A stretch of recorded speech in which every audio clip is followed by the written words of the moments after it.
오늘 하나님께서 우리에게 주시는 말씀은 사도행전 9장 1절에서 9절까지 말씀입니다. 사도행전 9장 1절에서 9절까지 말씀 우리 함께 읽겠습니다. 사울이 주의 제자들에 대하여 여전히 위협과 살기가 등등하여 대제사장에게 가서 다메섹 여러 회당에 가져갈 공문을 청하니 이는 만일 그 도를 따르는 사람을 만나면 남녀를 막론하고 결박하여 예루살렘으로 잡아오려 함이라. 사울이 길을 가다가 다메섹에 가까이 이르더니 호련히 하늘로부터 빛이 그를 둘러 비추는지라. 땅에 엎드러져 들음에 소리가 있어 이르시되 사울아 사울아 내가 어찌하여 나를 박해하느냐 하시거늘 대답하되 주여 누구시니이까? 이르시되 나는 내가 박해하는 예수라. 너는 일어나 시내로 들어가라. 내가 행할 것을 내게 이를 자가 있느니라 하시니 같이 가던 사람들은 소리만 듣고 아무도 보지 못하여 말을 못하고 서 있더라. 사울이 땅에서 일어나 눈을 떴으나 아무것도 보지 못하고 사람의 손에 끌려 다메섹으로 들어가서 사흘 동안 보지 못하고 먹지도 마시지도 아니하니라. 아멘. 사울이 처음 등장한 것은 스데반이 돌에 맞아 순교하는 그 현장이었습니다.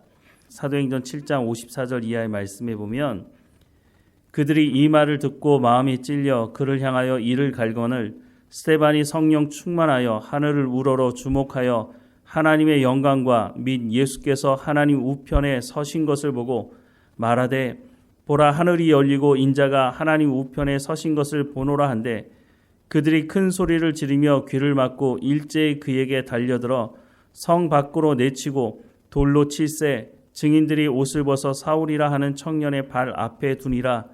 그들이 돌로 스데반을 치니 스데반이 부르짖어 이르되 주 예수여 내 영혼을 받으시옵소서 하고 무릎을 꿇고 크게 불러 이르되 주여 이 죄를 그들에게 돌리지 마옵소서 이 말을 하고 자니라 라고 말씀을 하고 있습니다. 이때 사울이 스데반을 돌로 쳐 죽이는 사람들의 옷을 맡아 두었다라고 말씀하고 있는데 돌을 던지다 보면 땀이 나서 옷을 벗어서 그 옷을 맡아 주었다는 말이 아니라 구약 성경에 보면 사람이 죽을 죄를 지었을 때 그 사람이 죽어도 된다고 할 때는 2명의 증인을 세워야 한다고 말씀하고 있습니다. 그것의 근거를 가지고 있는 것으로 보입니다. 즉 스데반이 돌에 맞아 죽어도 된다고 하는 것을 사울이 증인 섰다고 하는 것입니다. 이게 합당한 일이라고 사울은 생각한 것이죠. 왜냐하면 당시 사울은 철저하게 율법을 믿는 사람이었습니다. 당시 가말리엘이라고 하는 학자 밑에서 수제자로 자라고 있었던 이 사울은 율법이 우리를 살려줄 것이라고 생각을 했다고 하는 것입니다.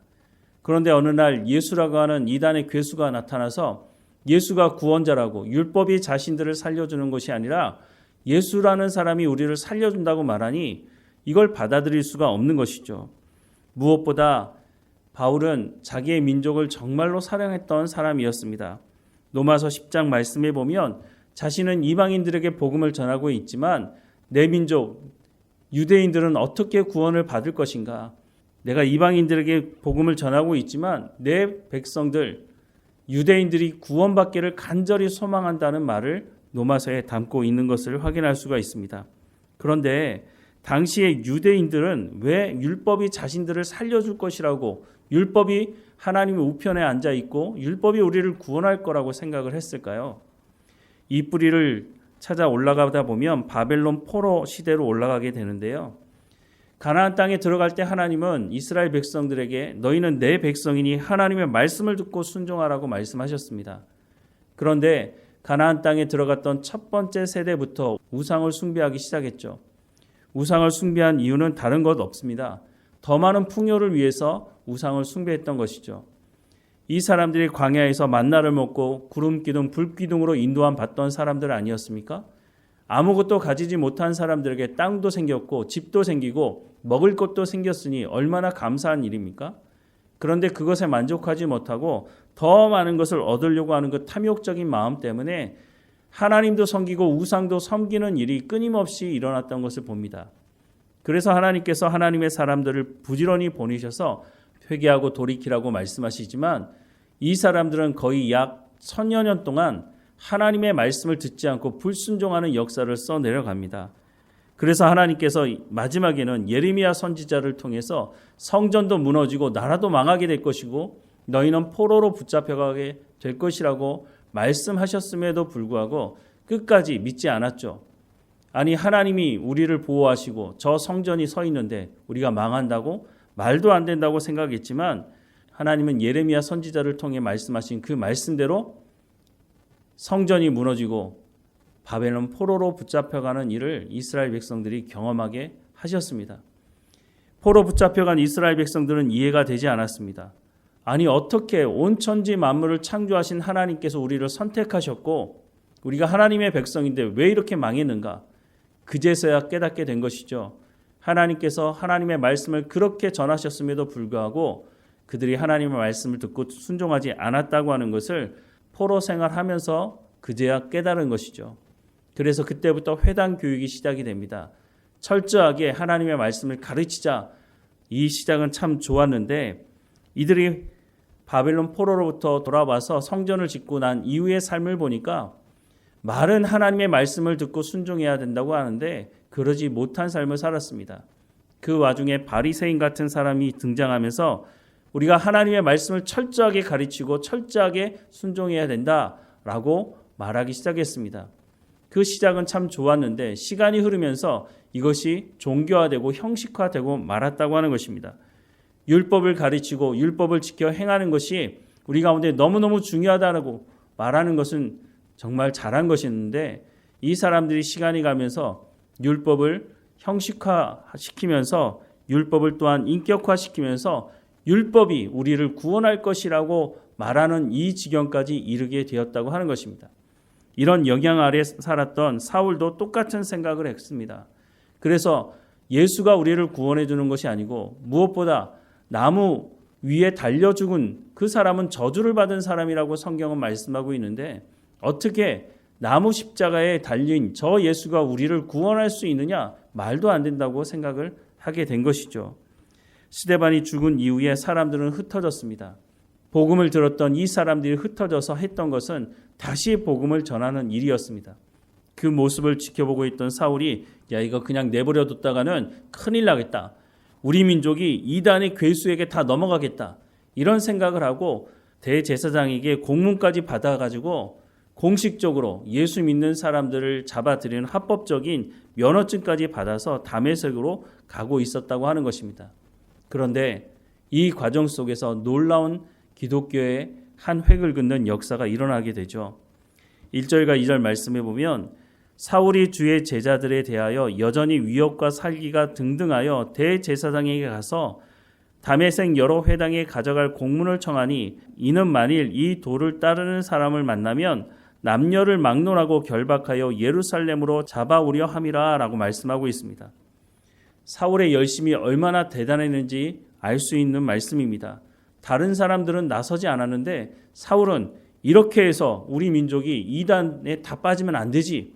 이런 열심을 가지고 예수 믿는 사람을 잡아들이려고 했다고 하는 것입니다. 그런데 이 과정 속에서 이 사울이 이 유대교에 열심을 냈던 이 사울이 예수님을 만나게 됩니다.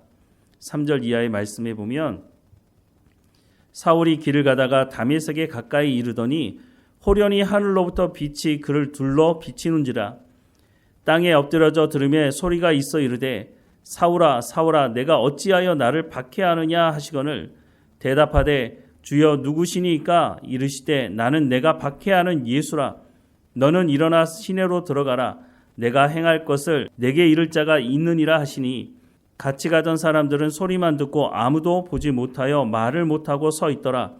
사울이 땅에서 일어나 눈을 떴으나 아무것도 보지 못하고 사람의 손에 이끌려 다메섹으로 들어가서 사흘 동안 보지 못하고 먹지도 마시지도 아니하니라 라고 말씀을 하고 있습니다. 이 사건을 통해서 사울의 삶이 180도 바뀌는 삶을 살아갑니다. 예수가 이단의 괴수고 예수 믿는 사람들을 다 잡아들이겠다고 하는 이 사울이 예수님을 만나고 난 이후에 완전히 다른 삶을 살아가게 됩니다. 무슨 일이 있었을까요? 앞서 말씀을 드렸지만 당시 사울뿐만 아니라 유대교를 믿는 유대주의자들은 율법이 자신들을 살려줄 것이라고 생각을 했습니다. 그것을 믿었죠. 그래서 하나님의 우편에 누가 있느냐? 율법이 있다고 율법을 의인화시켜서 율법이 우리를 구원해 줄 것이라고 믿었던 사람들이었다고 하는 것입니다. 그런데 이 사울이 다메섹을 가다가 예수님을 만났는데 그 예수님이 바로 하나님 우편에 앉아 계신 것을 보게 된 것입니다. 자신이 평생 동안 믿어왔던 그 율법이 나를 살려주는 것이 아니라 예수가 우리를 살려준다고 하는 것을 그 현장에서 목격하게 된 것이죠. 바울의 삶의 방향이 완전히 바뀌게 된 것입니다. 잘못된 방향을 가지고 살아갔던 이 사울이 예수님이 우리를 살려주신다고 하는 것을 확실히 보고 믿게 되었다고 하는 것입니다. 그리고 난 이후에 사울의 삶은 어떻습니까? 예수가 우리를 살려주는 구원자라고 하는 이 말씀을 평생 전하고 다니는 복음의 전도자로 살아가게 됩니다. 이에 앞서서 우리가 봤지만 스데반이 복음을 전하다가 순교하게 됐습니다. 그 순교하는 현장에서 사울은 스데반이 돌에 맞아 죽어도 된다고 하는 증인을 섰던 것을 기억하고 있습니다. 또 그 스데반의 얼굴과 스데반이 마지막으로 남겼던 그 말을 사울은 평생 잊지 못했을 것입니다. 자기가 예수 그리스도가 우리를 구원한다고 하는 것을 잘못된 것이라고 말하고 그 말을 하는 사람을 돌로 쳐 죽임을 당하는 것을 증인 역할을 했으니 사울이 평생을 살면서 그것을 어떻게 잊을 수 있었겠습니까? 사울이 로마서에 보면 나는 빚진 자다라고 말을 하고 있습니다. 평생 살아가면서 그 현장에 그 모습을 마음에 새기고 사울은 끝까지 내가 이 빚을 갚아야겠다는 그 생각을 가지고 복음을 전하는 삶을 살았을 것입니다. 오히려 스데반이 죽었던 그 순교의 모습이 사울을 통해서 열매 맺어가는 것을 보게 되는 것입니다. 오늘 우리도 복음을 전하다가 다른 사람들로부터 욕을 먹기도 하고 박해를 당하기도 하는 모습을 봅니다. 그런데 그것이 그냥 그것으로 끝나는 것이 아니라 복음이 전해지는 통로가 될 수 있다고 하는 것을 말씀해주고 있습니다. 그러니 복음을 전할 때 우리가 두려워할 필요가 뭐가 있습니까? 내가 복음을 전했는데 저 사람은 듣지 않을 거라고 제한을 둘 필요가 뭐가 있습니까? 하나님은 스데반의 순교를 통해서도 박해를 통해서도 하나님께서 하나님의 복음을 전하는 통로로 사용하셨다는 것을 우리가 기억해야 할 것입니다. 우리가 전하는 이 복음을 통해서 하나님께로 돌아오는 사람들이 있을 것이라고 하나님께서 말씀해 주고 있는 것입니다. 우리를 보내시는 그 하나님의 말씀에 순종해서 우리가 복음에 증거하는 증거자로서의 삶을 살아가는 우리의 삶이 되기를 주님의 이름으로 축원합니다. 기도하겠습니다. 사랑하는 하나님, 예수 믿는 사람들을 잡아들이려고 합법적인 면허증까지 받아들었던 이 사울이 예수님을 만나고 난 이후에 완전히 다른 삶을 살아가는 것을 보게 됩니다. 사울은 스데반이 죽어도 된다고 증인 섰던 사람이 아닙니까? 그런데 이 사울이 예수님을 만나고 난 이후에 평생토록 복음을 증거하는 증인으로서의 삶을 살아가는 것을 봅니다. 복음을 전하다가 돌에 맞아 죽을 뻔하기도 하고 여러 고난과 환난 가운데 박해 가운데 있었으나 하나님 부르시는 그날까지 복음을 전하는 일을 중단하지 않았던 사울의 모습을 우리가 다시 한번 기억하게 하셔서 우리도 복음을 전할 때 박해를 당하거나 어려운 일을 당할 때 그것으로 끝나는 것이 아니라 그것을 통로 삼아서 하나님께서 복음이 흘러가도록 하신다고 하는 것을 우리가 기억하고 주님 부르시는 그날까지 우리도 이 사명을 온전히 감당하는 우리의 삶이 될 수 있도록 은혜를 허락해 주옵소서. 우리가 삶을 살아가는 삶의 현장에서 주님 맡겨주신 모든 일들을 통해서 하나님의 말씀이 흘러갈 수 있도록 우리의 입술과 우리의 손과 발을 다스려 주셔서 착한 행실을 통해서 세상 사람들이 하늘에 계신 우리 아버지께 영광을 돌리는 일이 일어날 수 있도록 우리의 삶을 주관하시고 인도해 주옵소서. 하나님 몸이 연약한 성도들 한 사람 한 사람마다 지켜주시고 강건하여지게 하옵소서. 하나님께 예배하며 기도하는 그 자리 가운데 늘 나올 수 있도록 하나님 그 두 무릎과 허리를 세워주시고 건강함을 허락해 주옵소서. 어느 곳에 있든지 오늘 하나님께 감사하는 삶을 살아갈 수 있도록 우리의 삶을 주관하시고 인도해 주실 줄 믿고 예수 그리스도의 이름으로 기도드립니다. 아멘.